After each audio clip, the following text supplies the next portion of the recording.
Hey guys, my name is Paula. Welcome back to the channel. If it serves you, would love it if you click the little subscribe button and hit the little notification bell. Today I want to talk about a narrative that I see all over like social media in general. I find that we as humans, it's understandable, we try to narrativize the dynamics between different kinds of people in general, and especially like between different kinds of disorders in the mental health world. I put disorders in quotes there because I do not really personally want to label people as disordered, because it seems like we're comparing, human experience to some kind of order, and order inherently, normal inherently does not exist in my eyes. That being said, I'm going to be using some labels that you'll find in like normative psychology and DSM-5 all throughout all of my videos, because I realize that we have to use labels for our own sanity just in using language. And also because one thing that I do agree with is the pathway, sometimes when it's appropriate, of medication. Psychiatrists are going to be using labels in order to help you navigate how to apply medication into your body. And so sometimes they are necessary. So I want to talk today about attachment styles and the narrative between the anxious attached and the avoidant attached. And what I want to do is decimate the narrative.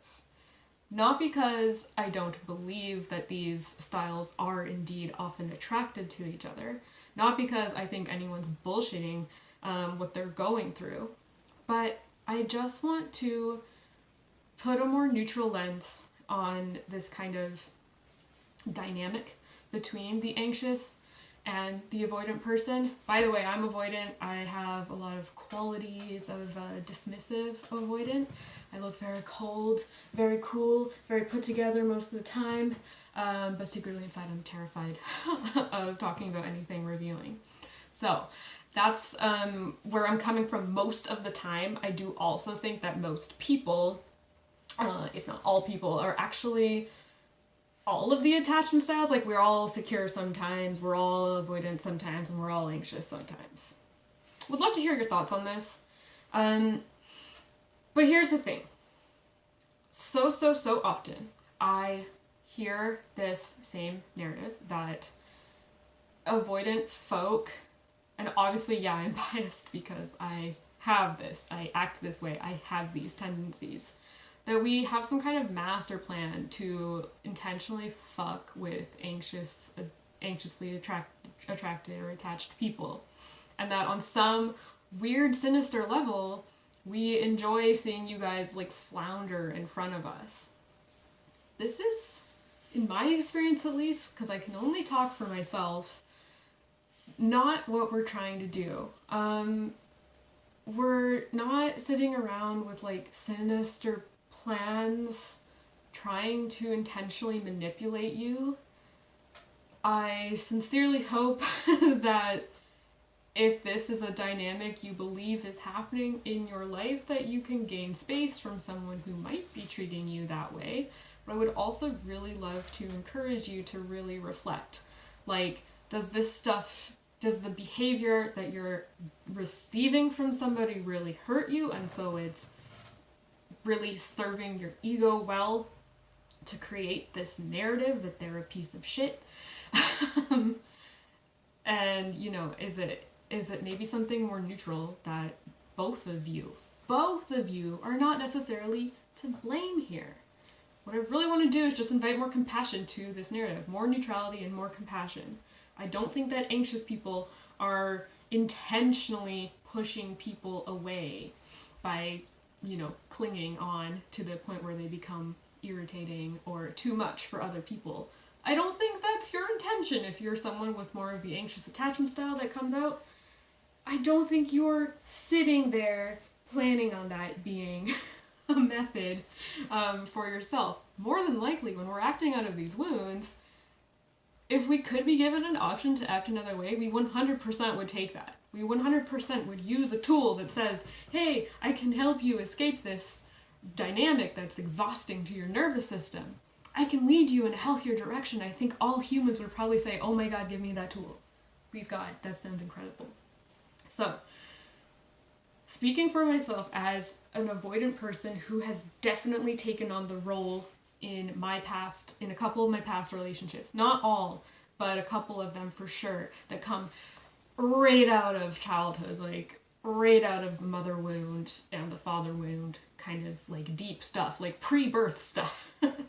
I'm not sitting here trying to make my friends or my partners, my now ex-partners, feel terrible with my coldness.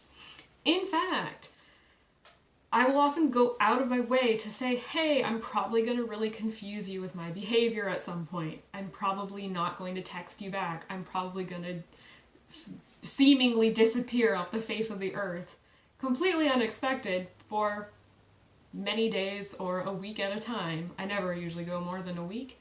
I might say no to hanging out, but I still appreciate being invited. All of these things are just because during those moments, I'm actually processing stuff. I'm actually using a lot of kind of what I call like cellular energy to try to access emotions that are so repressed, because as avoidance, anxious people too, I really think we're two sides of the exact same coin. We wear different masks, we present our symptoms differently, but the base root wound is the same.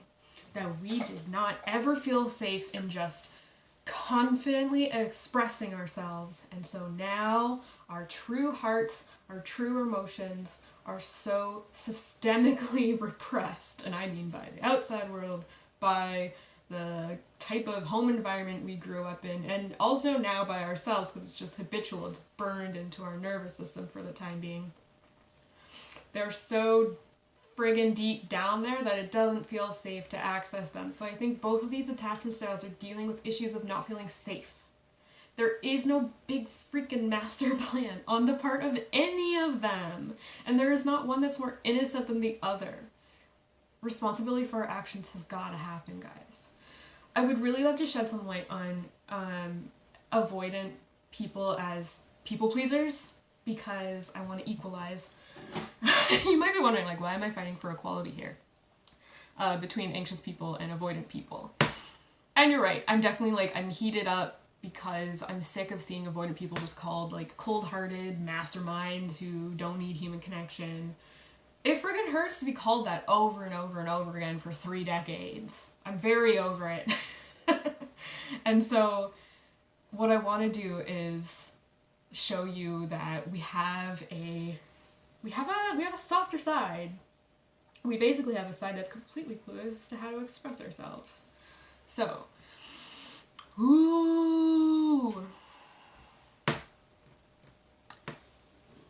So what I want to do is create a bond between these attachment styles that creates like a foundation so that we can actually work together to heal the trauma bonds and potentially even stay in relationship as we do it. Because another big narrative is that the anxious person and the avoidant person will attract each other like toxic magnets, and then it will be a horrible big trauma bond explosive experience for both of them. It will end in tears, and the anxious person will be left feeling like they were way too much of a softie, and the avoidant person will leave the scenario able to forget about everything like a horrible robot. Just like, I didn't even love them, and they'll move on in 2 minutes. They won't even remember the love. But both of these are coming from the same wound. One is showing a very anxiously attached, I must pursue love in order to be seen. I've got to always be active in the pursuit. But that's a mask. The anxious person's wearing a mask. I don't actually know the anxious person yet. I don't know their real heart, their grounded, slow energy. For the avoidant person, I can now speak for myself too. Running away constantly is very tiring. Constantly lying to people about the fact that you're busy, that you just don't have the energy. That is also so exhausting. we're both exhausted, and both of us have no idea how to actually show our heart to someone. And so yes, it creates this perfect storm that a burnt up nervous system that can only handle either feeling nothing at all or all of the stimulation. It's gonna want that level of chaos because it reminds us of home. It's familiar. So bond over the familiarity. You don't have to enter this place of creating that big panicked narrative, because the narrative is still, in my opinion, coming from the wound. The wound is making up this narrative that the avoidant person has secretly hated you this whole time, and the anxious person is just doling out fake people-pleasing styles of love. Or that, again, the anxious person has secretly hated you and felt nothing this whole time, or that the anxious person is the only one giving out true emotion. I would argue that in the stereotypical case, neither person is showing who they really are, and this is super overcomeable. It requires both people slowing down more and getting in touch with the part of you that is grounded. And maybe you don't have a part of you that's grounded in love yet, or grounded in relationship yet. But every human across the board, at least that I've met, or who enters my coaching program, I can find some sliver, probably a lot more than a sliver, of a place on this earthly experience where you know what it feels like to be grounded. Maybe it's because you're with a pet. Maybe you associate grounding with gaming. Maybe you associate it with a certain friend, or like one other human that you have a relationship with, or that you even just crossed paths with for 10 minutes at one point in your life. Maybe you're grounded when you're having certain food, certain music. In nature, there's always a place where we know ourselves and we say, that's where I feel my best. And it's about locating that part of you more often, just getting a relationship with it. That's really the primary relationship you gotta be working on. And you don't have to be single. You don't have to isolate yourself in a corner while you find this part of you. But what it means is just, in relationship, speaking your subtext more and saying like, hey, I've noticed that every time I talk to you, I get triggered. I lose my grounding. I go like way off here into outer space, like straight up into my wound. And come together, see, like invite this other person to co-regulate with you. Hold hands. Eye gazing is massive. There are so many ways to control the spiciness of the narrative. I teach a lot of these ways in my coaching program. But in essence, please slow down and come back to your senses. This is how we come out of the wound. Instead of all of these narratives, which are all brain-based stuff, see if you can simplify your relationship. If it feels like you're never really talking from your heart, make the words slower and really simple. Like, I feel blank. Or, what I want you to know is blank. What I love about you is blank. I'm feeling scared because blank. That's it. Give people space to actually talk. And if your instinct is any of the above, to either run away from a situation, to force your presence too much in a situation where things are heated, you'll start to know when you really start to ask yourself about like what makes me feel safe, you'll start to also know, where am I dysregulated? You'll start to be able to compare the two states in you. And don't be freaked out for myself. In healing wounds like my avoidant, dismissive attachment, which can branch out into like many other symptoms of complex PTSD. Most of the actions I did, like I would say above 90% of them, were me feeling ungrounded. Most of my life, most of my time in my body, connecting with other people, or even just trying to pass the time away here by myself, or when it was available to me, I was in a wound. I was spending time with everybody from a wound. So I think that there's actually a massive foundational healing opportunity for people with anxious and avoidant attachment styles if the capacity to sit and look at the wound from a more objective place exists in both people. It should never be forced, obviously, and I think we all know what force feels like. Like, both of you guys should be pretty clear that you want to be working on this together, if that's the way forward that you want to go. It's a really cool opportunity for connection. These are not like two magnets opposing each other. It's the same heart bleeding wound. Didn't get to feel my emotions when I was a kid. Didn't get to really be truthful about them. So I'm constantly stuck either chasing after people for love or running away from love. For the avoidant, love meant trouble. It meant a lot of obligation, toxicity, shit that they just felt like they could not speak up against. And so now they run. Anxious people, they're wanting more. They didn't get it, and so they're constantly running forward seeking. It's like seeking a ghost. Friggin' tiring.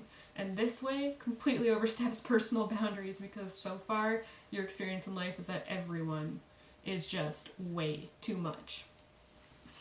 So be more compassionate with yourself, and please more compassion and more neutrality towards the other person in your life who maybe is showing avoidant attachment symptoms or anxiously attached symptoms. They're not aliens. We can actually very, very deeply understand them. And honestly, that's often what's like the most disgruntling or shocking about working with someone who is the opposite attachment style of you.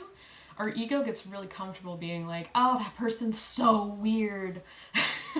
They're so different from me. I cannot believe that that's how they act. But it's only that painful and raw to look at, because we're actually getting a really intensely accurate mirror shoved right in our face that says, hey, look at you. There's a little part of you that would be doing the same thing, and this is coming from the exact same wound, my friend. So it's just us in another light. It's the Jekyll to our Hyde, and we share one and the same experience in many, many ways. Let me know if this makes sense to you, if neutralizing the narrative that exists between the anxious and the avoidant is kind of this horrible toxic love story. If that helps you to slow yourself down and find more grounded connection with each other, because that was my goal. And I want to make a couple more videos, well, quite a few more, specifically about attachment styles and how to reconcile them. So if you guys have questions, if you have comments, if something here was confusing or very helpful, please let me know. And I don't do videos on a schedule yet at this point. I just know that I shouldn't lie about that. But I make videos in general on conscious relationship, on healing adult symptoms of CPTSD, and right now I'm just very much on this attachment style streak, so more will be coming about that as well. Thank you guys for watching, and I will see you soon.